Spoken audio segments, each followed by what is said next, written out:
लोकगीत नृत्य परिपुष्ट जिला गंजाम कहती पृथ्वीर यह एकमात्र जिला जो 64 प्रकार लोककला दिन देखा मिलूला। आज हुए से अनेक लुप्तप्राय से कवि सम्राट उपेन्द्र भंज कविसूर्य बलदेव रथ भली प्रतिभाधर कवि रचना समृद्ध जिला गंजाम। रंभाटे आयोजित उत्कल सम्मेलन प्रतिष्ठा हुई स्वतंत्र ओडिशा गठन में तथा भारतीय स्वाधीनता प्राप्ति में यह जिलार स्वाधीनता संग्रामी अवदान को भूलबार नुहे।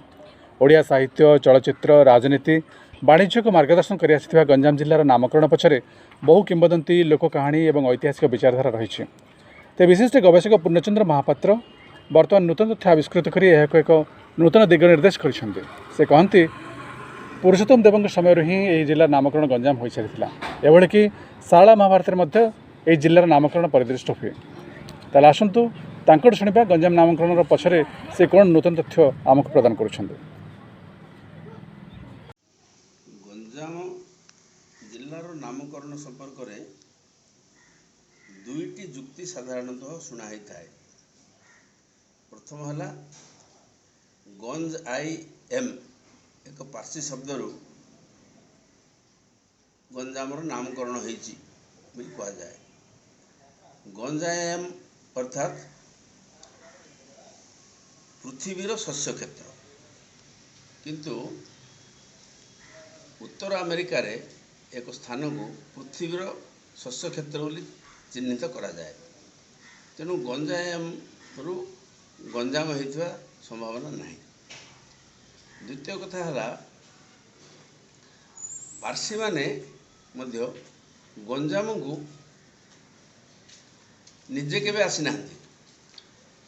जो वैदेशिक माने आछंती मुसलमान मोगल फरासी इंग्रेज से माध्यम पार्सी शब्द आसे, किंतु गंजाम को मुसलमान माने 1571 आसिले। तापर आसिले फ्रांस माने फरासी माने, तापर आसिले इंग्रेज माने। तेणु 1571 पूर्व पार्सी शब्द गंजाम को आसवार संभावना किसी नहीं। अन्य एक कारण जहाँ कह जाए गंजाम नामकरण संपर्क में सीटा हूँ कंगोद मंडल जो थिला महेंद्रगिरी उत्तर को महेंद्रगिरी ठारू से कंगोदर नाम अनुसार इटा गंजाम हो परिवर्तित हो कंगोद गंगोद गंजा कंजा एमती गंजाम नाम धारण करती अनेक कहती। किंतु विरूपाक्षकर उत्कल साहित्य रे प्रकाश करथिबा एक प्रबंध अनुसार गंजाम 4th शताब्दी अच्छी एवं हुएनसांग चाइना परिवार जोग जो आसी सी गंजाम से गंजाम प्रतिष्ठित थिला, सेटा 7th शताब्दी कथा। तेणु जहाँ 4th और 7th शताब्दी जो नाम शुणा होता से नाम 1571 पर सृष्टि होइथिबार संभावना आदौ नहीं। यार पुष्टि साधन करने अनेक जुक्ति तथ्य रही। कथा है कलोनेल मैकेंजी बोली मद्रासर महाभूमापक 1814 ख्रीष्टाब्द एप्रिल 12 तारीख में गंजाम प्रगणा को आसते। सेतेबेले थिबा कर्ण जगन्नाथ पट्टनायक गोटे लिखित विवरणी देइथिले कलोनेल मैकेंजी। जगन्नाथ पट्टनायक होउचंदी 10 पुरुष धरी रही आसीथिबा कर्ण गंजाम प्रगणा रे। पुरुषोत्तम देव राजत्व समय रे अर्थात प्राय 1500 ख्रीष्टाब्दर कथा। सेतेबेले वर्तमान जो गंजाम सहर अच्छी गंजाम अंचल सी ऋषिकुल्या नदीर उत्तर को गोटे स्थान थिला ताकू कहउथिला गंजाम एवं सिठी एक कैवर्त पल्ली थिला। से कैवर्त पल्ली अधिवासी माने जगह स्थान त्याग कर पलैवर स्थानटा को गंजाम बोली कहउथिला।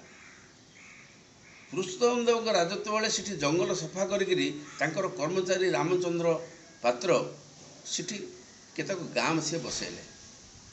जो खाली स्थान थिला गंजाम बोली जो ना थिला से गंजाम अनुसार गोटे गाँव नामकरण कले गंजाम। सेपठू गंजाम नाम रे एक ग्राम ତିଷ୍ଠି ରହିଥିଲା, ଯେଉଁଟାକି ଯେତେବେଳେ ମୁସଲମାନ ମାନେ ଆସିଲେ, ମୋଗଲ ଆସିଲେ, ସେତେବେଳେ ସେଠି ଗୋଟେ ଫୋର୍ଟ ତିଆରି କଲେ, ଦୁର୍ଗ ତିଆରି କଲେ। ସେ ଦୁର୍ଗର ନାମ ଦେଲେ ଗଞ୍ଜାମ। ତେଣୁ ସେ ଗଞ୍ଜାମ ଦୁର୍ଗକୁ ନେଇକରି ସେ ଯେଉଁ ଗଞ୍ଜାମ ପଲ୍ଲୀଟା ଥିଲା, ଗଞ୍ଜାମ ସହରରେ ସେ ସେତେବେଳେ ପରିଣତ ହୋଇଥିଲା ଏବଂ କ୍ରମକ୍ରମେ ସେଇଟା ବିକାଶ ଲାଭ କଲା। ଇଂରେଜ ରାଜତ୍ୱ ସମୟରେ ସେଇଟା ବିକଶିତ ହେଲା। ସେ ଯେଉଁ ଫୋର୍ଟଟା ସେ କାଦୁଅ ମାଟିରେ କରିଥିଲେ, ସେଇଟା ସୁଦୃଢ଼ କରାହେଲା, ପକ୍କା କରାହେଇକି ସୁଦୃଢ଼ କରାହେଲା ଏବଂ ଗଞ୍ଜାମ ସହରଟା ବିକଶିତ ହୋଇଗଲା। ସେତେବେଳେ 30,000 ଜନସଂଖ୍ୟା ଥିଲା ଗଞ୍ଜାମରେ 1815 ବେଳକୁ। ଗଞ୍ଜାମ ନାମ ଗଞ୍ଜାରୁ କେବେ ହେଲେ ସୃଷ୍ଟି ହେଇନି। ଗଞ୍ଜାମ ନାମଟା ବିକୃତ ହୋଇକରି ଗଞ୍ଜା ହେଇଯାଇଛି। ତା'ର କାରଣ, ତା'ର ତଥ୍ୟ ହେଲା, ତା'ର ସମର୍ଥିତ ତଥ୍ୟ ହେଲା, ଗଞ୍ଜାପୁର ବୋଲିକିରି ଗୋଟେ ଗାଁ ଥିଲା ସେଠି। ଆଉ ଗୋଟେ ଯେଉଁ ଗଞ୍ଜାମ ସହର ବର୍ତ୍ତମାନ ଅଛି, ସେ ଗଞ୍ଜାମ ସହର ନାମ ଥିଲା କାସୁବେ ଗଞ୍ଜାମ। ବେଳେବେଳେ ତାକୁ ଓଡ଼ିଆ ଗଞ୍ଜାମ ବୋଲି ମଧ୍ୟ କୁହାହେଉଥିଲା।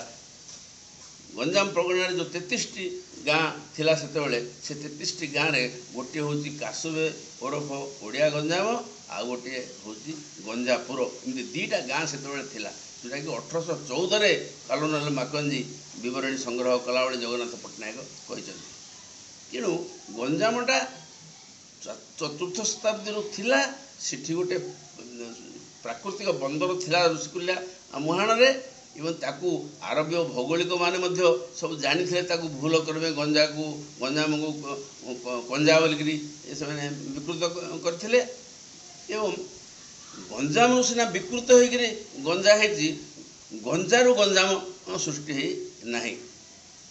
ଏଟା ତଥ୍ୟ ଭିତ୍ତିକ ଏବଂ ଯାହା ଜିଲ୍ଲା ପ୍ରଶାସନ ଯାହା ତାଙ୍କର ୱେବସାଇଟ୍ରେ ଲେଖିଛନ୍ତି, ଗଞ୍ଜାଇଏମ୍ରୁ ଗଞ୍ଜାମ ହେଲା, ସେଇଟା ପ୍ରମାତ୍ମକ।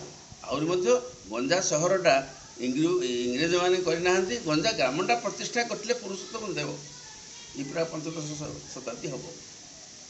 ତେଣୁ ଗଞ୍ଜାମ ନାମ ଅନୁସାରେ ଗଞ୍ଜାମ ହେଇଛି ଏବଂ ଏ ନାଁଟା ବିଖ୍ୟାତ ଥିଲା ଆଗରୁ ବୋଲି ସାରଳା ଦାସ ତାଙ୍କର ମହାଭାରତରେ ଗଞ୍ଜାମ ଦେଶ ବୋଲି ବର୍ଣ୍ଣନା କରିଛନ୍ତି। ଏଭଳି ଭାବରେ ଗଞ୍ଜାମର ସୃଷ୍ଟି ଏବଂ ଗଞ୍ଜାମର ନାମକରଣ ହେଇଛି।